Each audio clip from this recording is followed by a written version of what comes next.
Hello and welcome to all. हम लोग पाचन तंत्र की सीरीज पढ़ रहे थे, मतलब कि हम लोग डाइजेशन सिस्टम पढ़ रहे थे, डाइजेस्टिव सिस्टम पढ़ रहे थे। इस आहार नाल एलिमेंट्री कैनाल में हम लोगों ने क्या क्या देखा था। हम लोगों ने दांत पढ़ चुके थे, लार सलाइवा पढ़ चुके थे, जीभ पढ़ चुके थे, स्टमक मतलब पेट पढ़ चुके थे, आमाशय पढ़ चुके थे। तो अब हम लोग का सबसे इंपॉर्टेंट पार्ट पढ़ने वाले हैं वो है अग्नाशय, पैनक्रियाज। इस पैनक्रियाज को हम लोग इस लेवल से पढ़ेंगे कि आप कोई भी पेपर दे रहे हो, कोई भी पेपर दे रहे हो, बी फार्मा का, नीट का, किसी का भी पेपर दे रहे हो, अगर उसमें बायोलॉजी वाला पार्ट आता है और उस बायोलॉजी वाले पार्ट में अगर आपने मेरे वीडियो देखे हैं, जैसे प्लांट किंगडम में हमने जितना पढ़ाया है, एंजियोस्पर्म, जिम्नोस्पर्म, है ना, जितने भी हमने आपको प्लांट पढ़ाए हैं वो पूरे लेवल से पढ़ाए हैं, कुछ भी उसमें ड्रॉप नहीं किया। उसी प्रकार से हम बायोलॉजी को भी खत्म करेंगे, कुछ भी ड्रॉप नहीं करेंगे। कहने का मतलब ये है कि एक बार पढ़िए और फिर जिंदगी में कभी नहीं पढ़ना है आपको, ठीक है ना। तो स्वागत है आप सभी का हमारे इस official YouTube channel Shubhanshu Sergius में, मीन्स SSG वाले चैनल में। तो बात करेंगे हम लोग यहाँ पर अग्नाशय की, पैनक्रियाज की हम लोग यहाँ पर बात करने वाले हैं।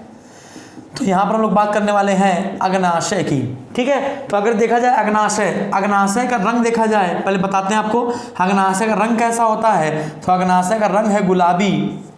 वजन कितना होता है, तो 50 से 85 ग्राम, 50 से 85 ग्राम इसका वजन होता है। अगर अगली बात किया जाए इसका आकार कैसा होता है, तो अनियमित, इर्रेगुलर होता है। इसका आकार कैसा होता है, तो अनियमित होता है। यानी कि देखना कुछ इस प्रकार से आपको अग्नाशय दिखाई पड़ेगा, कुछ इस प्रकार से आपको अग्नाशय दिखाई पड़ेगा। क्लियर है, कुछ इस प्रकार से आपको अग्नाशय दिखाई पड़ेगा दूर से देखने पर। आमाशय की जस्ट पिछला वाला भाग है, आमाशय के पीछे एक पत्ती आकार की कुछ संरचना होती है जिसको हम लोग अग्नाशय के नाम से जानते हैं, पैनक्रियाज के नाम से जानते हैं, ठीक है ना। अगर इसको हम कायदे से देखें, अगर इसको हम लोग अच्छे से देखें तो इस अग्नाशय को कैसे हम लोग देख सकते हैं, जरा इसको बताते हैं। पहले आपको इतनी बात समझ में आई कि अग्नाशय कैसी ग्रंथि है, तो अग्नाशय एक मिक्सचर ग्लैंड है, मतलब अग्नाशय एक मिश्रित ग्रंथि है। सबसे इंपॉर्टेंट पार्ट है आपका कि अग्नाशय कैसी ग्रंथि है, तो अग्नाशय एक मिश्रित ग्रंथि है, मिक्सचर ग्लैंड है। मिश्रित ग्रंथि मतलब समझते हो कि इसमें एंडोक्राइन ग्लैंड और एक्सोक्राइन ग्लैंड, मतलब कि अंतःस्रावी ग्रंथि, इसमें अंतःस्रावी ग्रंथि और बहिस्रावी ग्रंथि दोनों की क्वालिटी पाई जाती है। क्लियर है। तो अगर आपसे पूछा जाए शरीर की सबसे बड़ी मिश्रित ग्रंथि बताइए, मिक्सचर ग्लैंड बताइए, तो आप बताएंगे अग्नाशय। अगर आपसे कह दी जाए शरीर की सबसे बड़ी ग्रंथि बताइए, तो आपका आंसर होगा यकृत, लिवर, और मिक्सचर ग्लैंड पूछ देगा तो आपका आंसर होगा अग्नाशय। अब इंपॉर्टेंट ये है कि अब आपको पता होना चाहिए अंतःस्रावी ग्रंथि और बहिस्रावी ग्रंथि, एंडोक्राइन ग्लैंड्स और एक्सोक्राइन ग्लैंड्स आखिर होती क्या है ना। तो बहिस्रावी ग्रंथियों से हार्मोन नहीं सीक्रेट होता है, बहिस्रावी ग्रंथियों से हार्मोन स्रावित नहीं होता है, जबकि अंतःस्रावी ग्रंथियों से हार्मोन स्रावित होता है। अभी तो आपके लिए बस इतना काफी होना चाहिए कि जिससे हार्मोन स्रावित होता है वो सभी अंतःस्रावी ग्रंथि होती हैं, जिससे हार्मोन स्रावित नहीं होता वो सभी बहिस्रावी ग्रंथि होती हैं। तो इनमें दोनों की क्वालिटी पाई जाती है, किसमें, अग्नाशय में। अगर हम लोग बात करें बहिस्रावी के बारे में, अगर हम लोग एक्सोक्राइन की बात करें, तो देखते हैं भाई एक्सोक्राइन, है ना, अग्नाशय का जो बहिस्रावी भाग है वो 99% बना होता है, ठीक है ना। यानी 99% जो भाग होता है अग्नाशय का वो बहिस्रावी होता है, मतलब 99% जो भाग होता है उसे हम बहिस्रावी कहते हैं। जैसे हम आपको एक चित्र बना के दिखाते हैं, उस चित्र में आपको समझ में आना चाहिए, उस चित्र से आपको समझ में आना चाहिए सर।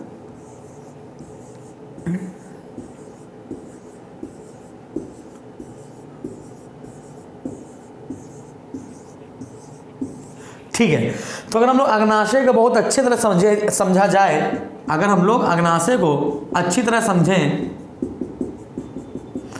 तो बेटा ये जो अग्नाशय का बाहर वाला भाग दिखाई पड़ रहा है आपको, ये वाला भाग, ये जो बाहर वाला भाग दिखाई पड़ रहा है यही है एक्सोक्राइन, यानी बहिस्रावी। इसे हम कहते हैं एशनी। क्या कहते हैं इसे हम लोग, ACINI, क्या कहते हैं इसे हम लोग, एशनी के नाम से जानते हैं। क्लियर है। तो ये जो बहिस्रावी भाग है, अग्नाशय का 99% भाग यही बनाता है, अग्नाशय का 99% भाग यही बनाता है। और इसको हम किस नाम से जानते हैं सर, एशनी के नाम से जानते हैं, सब लिखा हुआ है। ये जो बाहर वाली परत है इसको हम क्या कहते हैं, एशनी कहते हैं। फिर अगर हम लोग अंदर वाले पार्ट में चलें, अगर हम लोग अंतःस्रावी ग्रंथि वाले पार्ट में चलें, अगर हम लोग अंतःस्रावी वाली ग्रंथि पे पार्ट पे चले तो ये वाला जो पार्ट है, ये वाला, इसे हम कहते हैं अल्फा। क्या कहते हैं इसे? अल्फा। अगर हम लोग अगले वाले पार्ट पे चले, तो इसे हम लोग क्या कहेंगे? इसे हम लोग कहेंगे बीटा। बीटा, ठीक है ना। फिर इसके बाद कोशिकाओं का बहुत ज्यादा समूह आपको दिखाई पड़ेगा, कोशिकाओं का हम लोगों को बहुत सारा समूह दिखाई पड़ेगा, ये वाला पार्ट, इसे हम लोग कहेंगे लैंगरहैंस की द्वीपिका। इसे हम क्या कहेंगे? लैंगरहैंस की द्वीपिका, आइलेट ऑफ लैंगरहैंस, इसको हम लोग कहेंगे लैंगरहैंस की द्वीपिका, ठीक है ना। और इसके बाद कुछ कोशिकाओं का समूह हमको दिखाई पड़ेगा बहुत गुच्छे रूप में, जिसको हम कहेंगे गामा। क्या कहेंगे? गामा। और इसको आप देख रहे हैं, इसी बीटा के ऊपर छोटे छोटे पॉइंट आपको दिखाई पड़ रहे होंगे, ये वाले, है ना। तो इसको हम कहेंगे पीपी। क्या कहेंगे इसे? पीपी या एफ, पीपी या एफ कहेंगे। क्लियर है? तो आपको पता होना चाहिए कि हम लोग ने आपको बताया क्या, अग्नाशय जो है वो दो भागों से मिलकर बना हुआ है। अग्नाशय में अंतःस्रावी गुण भी पाया जाता है और बहिःस्रावी गुण भी पाया जाता है। तो अंतःस्रावी ग्रंथियां वो होती है जिससे हार्मोन सिक्रेट होता है, बहिःस्रावी ग्रंथियां वो होती है जिससे हार्मोन सिक्रेट नहीं होता। अग्नाशय का रंग कैसा होता है? गुलाबी होता है, या आमाशय के जस्ट पिछले वाले भाग पर धसी हुई होती है। वजन इसका 50 से 85 ग्राम के बीच में होता है। आकार इसका अनियमित है। बहिःस्रावी जो भाग है वो अग्नाशय का 99% भाग बनाता है, जिसको हम लोग एसनी के नाम से जानते हैं। और ये एसनी क्या है? जैसे हमने आपको देखा, तो ये वाला पार्ट जो बाहर वाला पार्ट है इसे हम कहते हैं एसनी। फिर इसका जो अंदर वाला पार्ट जाएगा वो सभी के सभी एंडोक्राइन ग्लैंड में जाएगा, मतलब कि अंतःस्रावी ग्रंथि में जाएगा। इस अंतःस्रावी ग्रंथियों में, इन्हीं अंतःस्रावी ग्रंथियों में कुछ लैंगरहैंस की सेल्स पाई जाएंगी। इन्हीं अंतःस्रावी ग्रंथियों में लैंगरहैंस की सेल्स पाई जाएंगी। इन्हीं लैंगरहैंस की सेल्स में हम इसको 4 भागों में बांटेंगे। इन्हीं लैंगरहैंस की द्वीपिकाओं को 4 भागों में बांटेंगे, alpha cell, beta cell, gamma या डेल्टा सेल, और है अगला क्या है? PP cell. तो अब इसको हम लोग पढ़ना शुरू करते हैं भाई। अब इसको हम लोग 1 बाय 1 पढ़ना शुरू करते हैं, ठीक है। तो पहले हम लोग देखेंगे अंतःस्रावी जो ग्रंथि है वो अग्नाशय का 1% भाग बनाती है। अंतःस्रावी जो ग्रंथि है वो अग्नाशय का कितने % भाग बनाती है? तो 1% भाग बनाती है। तो जो अंतःस्रावी ग्रंथि है वो अग्नाशय का कितने % भाग बनाती है सर? तो 1% भाग बनाती है ना। और ये 1% भाग को हम क्या कहते हैं? लैंगरहैंस की द्वीपिका कहते हैं। इसे हम लोग क्या कहते हैं? लैंगरहैंस की द्वीपिका कहते हैं, आइलेट ऑफ लैंगरहैंस कहते हैं इसे। क्लियर है? इसी लैंगरहैंस के 4 पार्ट होंगे, 1, 2, 3 और 4। इसी लैंगरहैंस के 4 पार्ट होंगे। देखते हैं भाई, जो पहला पार्ट होगा उसे हम कहेंगे अल्फा सेल। इसे हम क्या कहेंगे? Alpha cell. दूसरे वाले पार्ट को हम कहेंगे बीटा सेल। तीसरे वाले पार्ट को हम कहेंगे डेल्टा सेल, है ना। और चौथे वाले पार्ट को हम कहेंगे पीपी सेल, या कहीं कहीं लिखा रहता है एफ सेल। क्लियर है? अब ये अल्फा जो सेल है, इसी लैंगरहैंस की द्वीपिकाओं में जो अल्फा सेल है उससे एक हार्मोन निकलता है। उस हार्मोन का नाम है ग्लूकेगॉन हार्मोन। क्या नाम है सर? इस हार्मोन का नाम है ग्लूकेगॉन हार्मोन। और इस ग्लूकेगॉन हार्मोन की खोज की थी किसने? किम्बल और मर्लिन ने। इस हार्मोन की खोज की थी किम्बल और मर्लिन ने। क्लियर है? तो अल्फा सेल से निकलता है ग्लूकेगॉन हार्मोन, बीटा सेल से निकलता है इंसुलिन हार्मोन। बीटा सेल से निकलता है इंसुलिन हार्मोन। इसकी खोज की थी बैटिन और बेस्ट ने। इसकी खोज की थी बैटिन और बेस्ट ने। क्लियर है? इस गामा सेल को हम लोग डेल्टा सेल के नाम से भी जानते हैं। इससे जो हार्मोन निकलता है उसे हम कहते हैं सोमैटोस्टैटिन। क्या कहते हैं? Somatostatin hormone. सोमैटोस्टैटिन हार्मोन ये क्या करता है अभी मैं आपको बताता हूं। अगला, ये जो पीपी सेल या एफ सेल है, पीपी सेल या एफ सेल है, ये क्या करता है? ये आंत में भोजन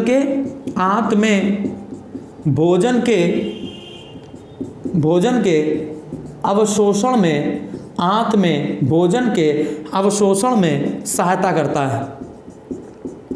आंत में भोजन के अवशोषण में सहायता कौन करता है? पीपी सेल या एफ सेल। इसे हम लोग कहते हैं, पीपी सेल को क्या कहेंगे? Pancreatic polypeptide cell. क्या कहेंगे? Pancreatic polypeptide cell. क्लियर है? तो आपको इतनी बात समझ में आई, जो एंडोक्राइन ग्लैंड है अग्नाशय में, उसमें 4 सेल अलग से पाई जाती हैं। ग्लूकेगॉन हार्मोन क्या करता है? ग्लूकेगॉन हार्मोन क्या करता है? ब्लड में शुगर की मात्रा को बढ़ाता है। तो इंसुलिन हार्मोन क्या करेगा? ब्लड में शुगर की मात्रा को घटाता है।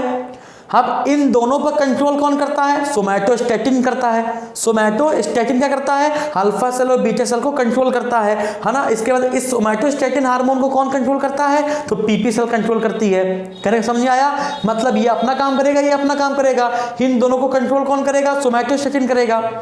क्या करेगा? सोमैटोस्टैटिन इन दोनों को कंट्रोल करेगा।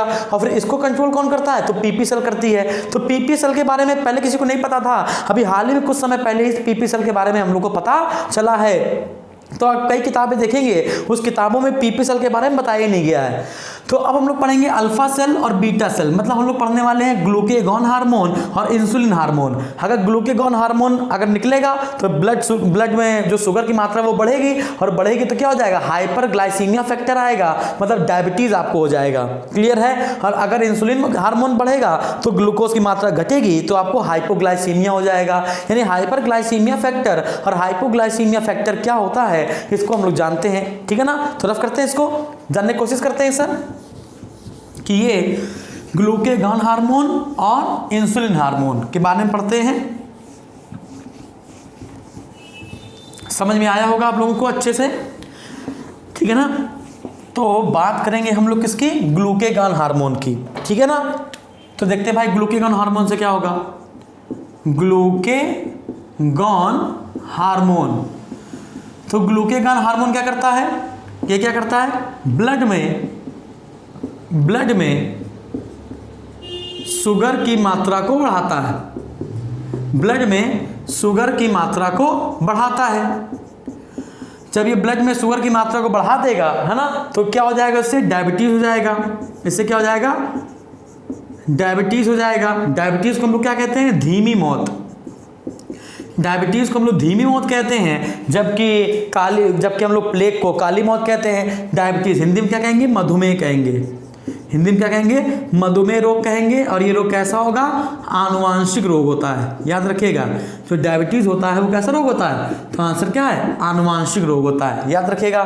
तो हम लोग यहाँ पर देखने जा रहे हैं हाइपरग्लाइसीमिया फैक्टर। क्या देखने जा रहे हैं हम लोग? हाइपरग्लाइसीमिया फैक्टर देखने जा रहे हैं हम लोग।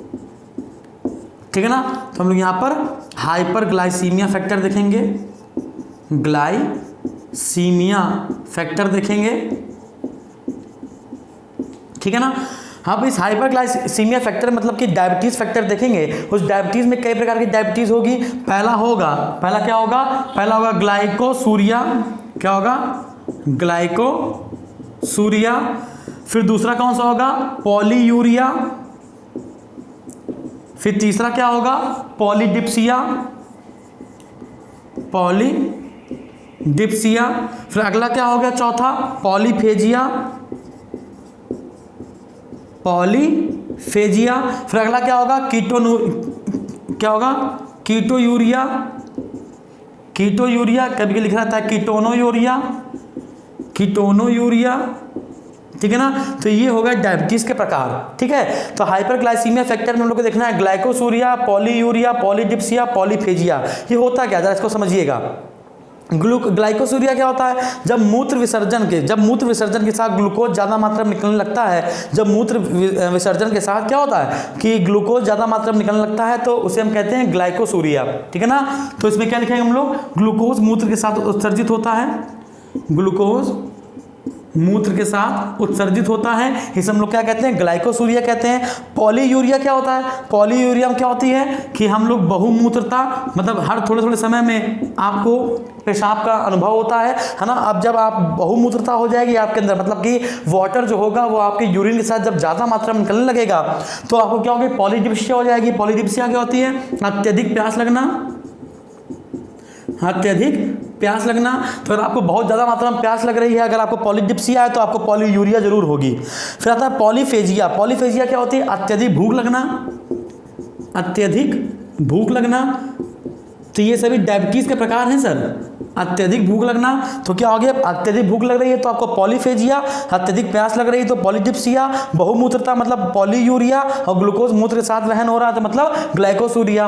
कीटोयूरिया क्या होता है, इस कीटोयूरिया में पता है क्या होता है, जो शरीर का फैट होता है, जो शरीर का फैट और प्रोटीन है, जो फैट और प्रोटीन है वो भी ग्लूकोज बन जा रहा है और वो ग्लूकोज मूत्र के साथ निकलता चला जा रहा है। तो इससे क्या होता है कि हमारे शरीर में कुछ जहरीले तत्व विद्यमान होने लगते हैं और वो जहरीले तत्व हमारे यूरिन या फिर किसी चीज़ों को किडनी पर असर डालते हैं और हमारी किडनी को फेल कर देते हैं। तो क्या होता है कि टॉक्सिक चीज़ों का भी उत्सर्जन होने लगता है, टॉक्सिक चीज़ों का उत्सर्जन होने लगता है। मतलब क्या होता है, ये प्रोटीन और फैट को जलाकर किस में बदल देता है, ग्लूकोज में बदल देता है और ग्लूकोज धीमे धीमे हमारे शरीर से भी निकल जाता है। तो ये समझ में आया आपको, ये डायबिटीज समझ में आई। तो डायबिटीज के कई प्रकार हो गए, पहला क्या होगा ग्लाइकोसूरिया, फिर हो गया पॉलीयूरिया, फिर हो गया पॉलीडिप्सिया, फिर हो गया पॉलीफेजिया, फिर हमने देखा कीटोयूरिया या कीटोनोयूरिया।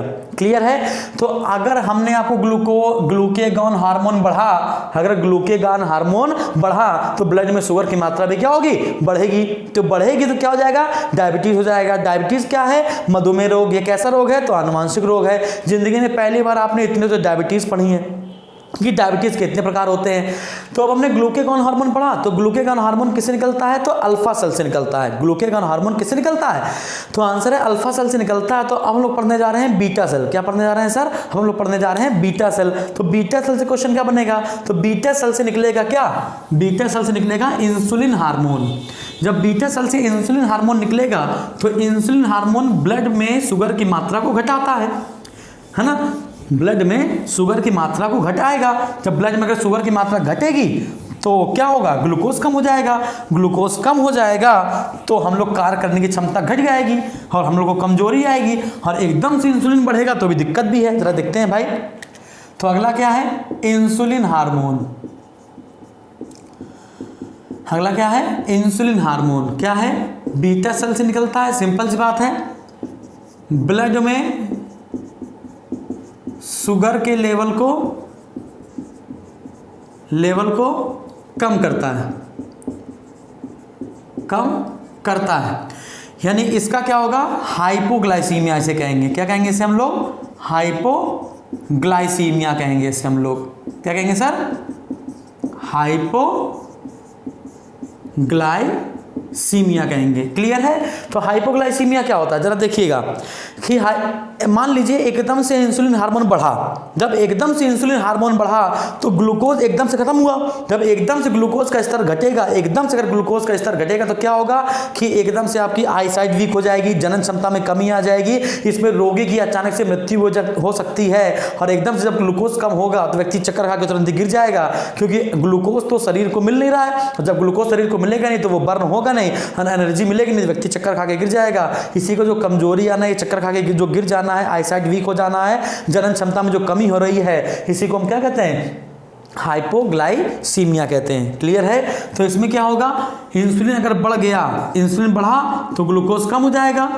और ग्लूकोज का स्तर अगर अचानक से घट गया, अगर ग्लूकोज का स्तर अचानक से घट गया तो क्या हो सकता है, जनन क्षमता में कमी होगी, जनन क्षमता में कमी हो जाएगी, आंखों में धुंधलापन आ जाएगा, आई साइट वीक हो जाएगी। क्लियर है। कमजोरी आना, अचानक से कमजोरी आ जाएगी, या फिर व्यक्ति की मृत्यु तक हो सकती है, व्यक्ति की मृत्यु तक हो सकती है। किसमें, हाइपोग्लाइसीमिया में। क्लियर है।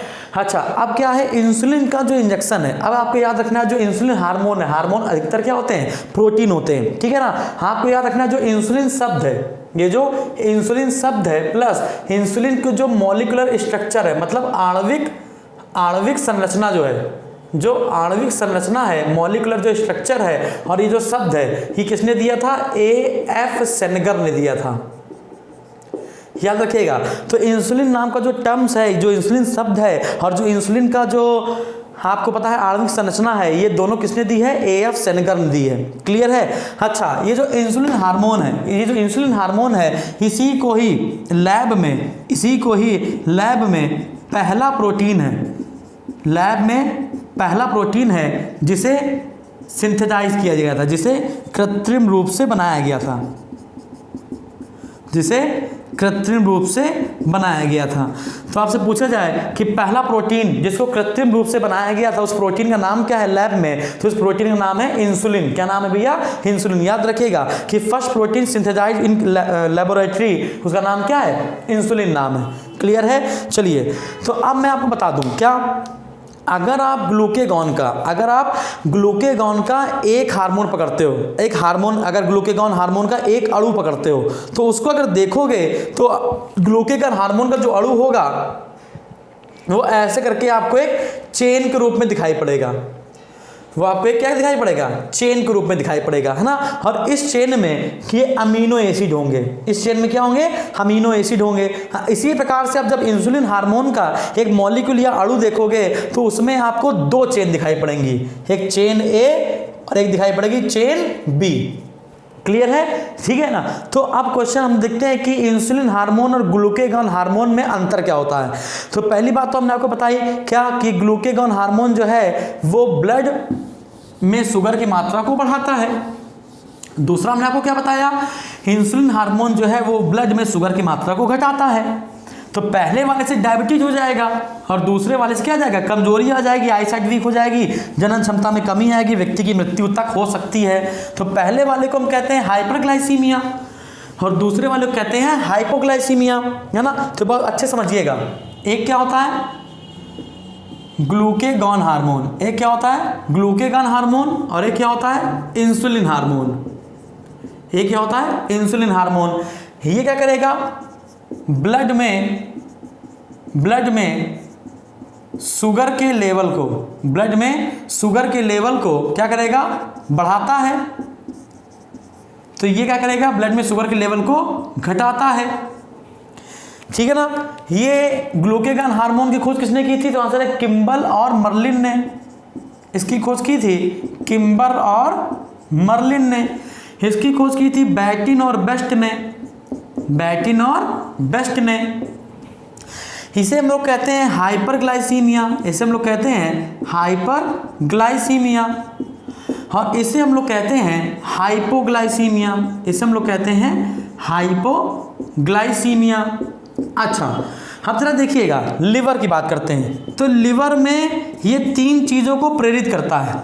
लिवर में जो ग्लूकेगॉन हार्मोन है ये तीन चीज़ों को प्रेरित करता है, इंस्पायर करता है ना। कैसे इंस्पायर करता है? देखिएगा, पहला पार्ट होगा ग्लूकोनियोजेनेसिस।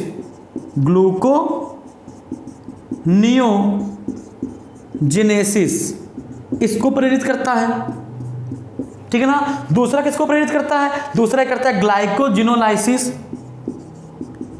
ग्लाइकोजिनोलाइसिस इसको प्रेरित करता है। और तीसरा किसको प्रेरित करेगा? ये प्रेरित करता है लाइपोलिसिस, ना। किसको प्रेरित करता है? ये लाइपोलिसिस। किसको?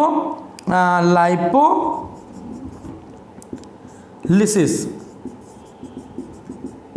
ठीक है ना। याद रखिएगा, क्या हमने आपको बताया कि जो ग्लूकेगॉन हार्मोन है ये लिवर में तीन चीज़ों को प्रेरित करता है। ग्लूकोनियोजेनेसिस को प्रेरित करता है, ग्लाइकोजिनोलाइसिस को प्रेरित करता है और लाइपोलिसिस को प्रेरित करता है। जबकि ये क्या करता है? इसकी क्रिया को धीमे करता है, इसको प्रेरित नहीं करता, इसको रोकने की कोशिश करता है। तो ये जो है इसके जस्ट अपोजिट कार्य करेगा। मतलब इंसुलिन हार्मोन इसके क्या करेगा? जस्ट अपोजिट कार्य करेगा। तो आपको ये बात ध्यान रखनी चाहिए, जो किसी को नहीं पता होती, जिसको पता नहीं चलता क्या है। अगर आपसे पूछा जाए कि ग्लूकोनियोजेनेसिस क्या होता है, ग्लूकोनियोजेनेसिस क्या होता है, ग्लाइकोजिनोलाइसिस क्या होता है और लाइपोलिसिस क्या होता है, ये आज आपको पता चलने वाला है, जो कि किसी को नहीं पता है ना। क्या होता है जरा देखें।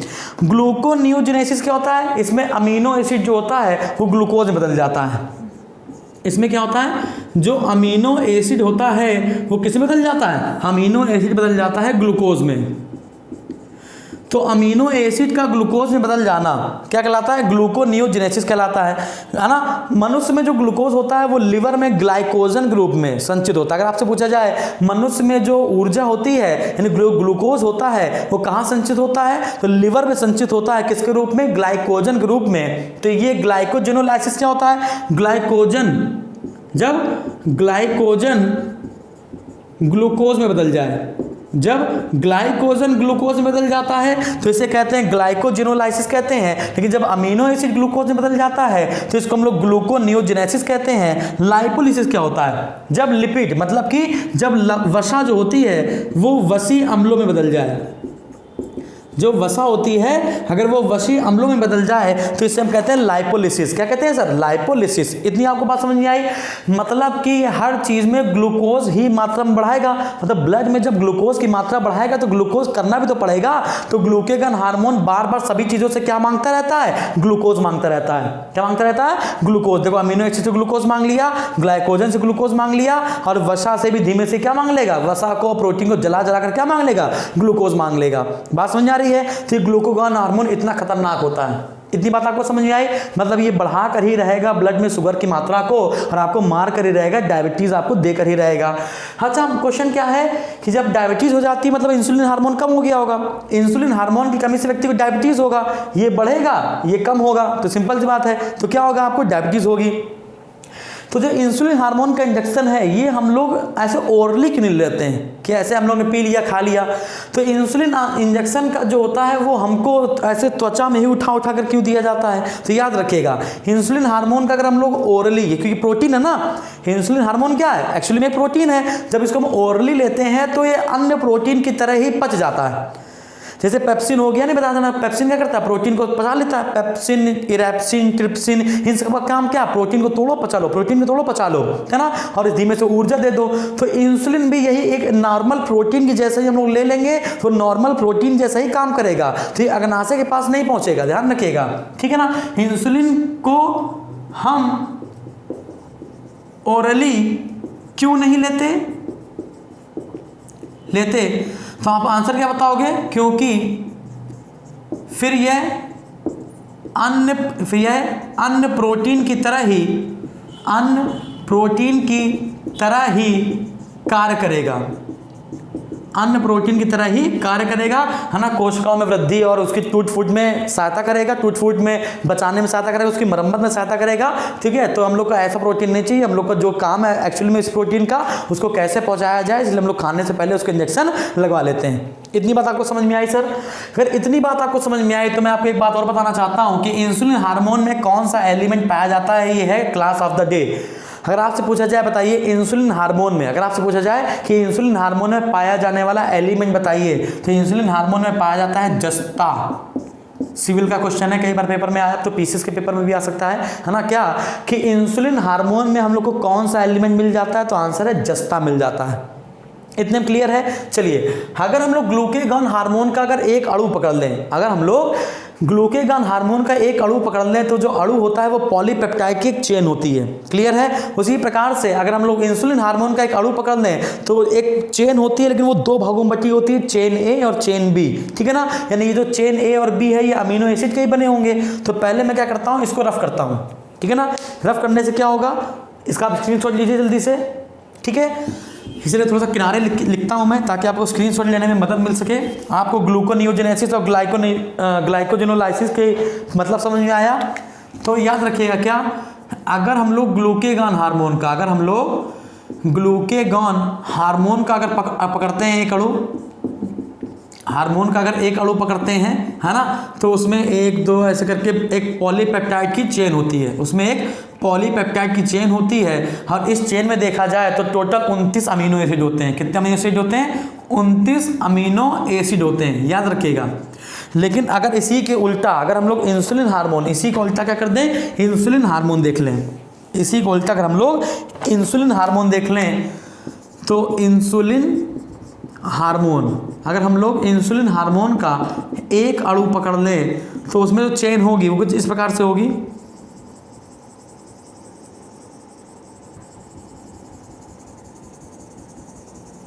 है ना। तो इसे क्या हम लोग क्या कहेंगे, चेन ए, इसे क्या कहेंगे, चेन बी, है ना। तो जो चेन ए है, उसमें जो चेन ए है उसमें कितने अमीनो एसिड जुड़े होंगे? तो जो चेन ए है उसमें अमीनो एसिड की संख्या होती है 21। कितनी होती है? 21। जो चेन बी है इसमें कितने अमीनो एसिड है? तो आंसर है 30। मतलब आपसे कहा जाए कि बताइए इंसुलिन हार्मोन में कुल कितने अमीनो एसिड होते हैं, तो कुल कितने अमीनो एसिड हो गए? अमीनो अम्ल हो गए, तो आंसर लगाएंगे आप लोग 51। ग्लूकेगॉन का पूछ ले तो आंसर लगाएंगे 29 अमीनो एसिड, है ना। अच्छा, ये जो जुड़े होते हैं, है ना, ये जो जुड़े हैं आपस में, यहाँ पर जुड़े नहीं जुड़े हैं, ये जो आपस में जुड़े हैं, ये जुड़े किससे होते हैं, तो डाइसल्फाइड बॉन्ड से जुड़े होते हैं, याद रखिएगा।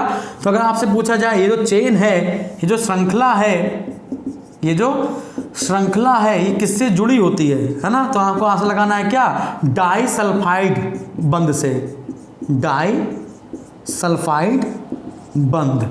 क्लियर है। तो डाइसल्फाइड बंध से जुड़े होते हैं क्या, ये अमीनो एसिड, ध्यान रखिएगा।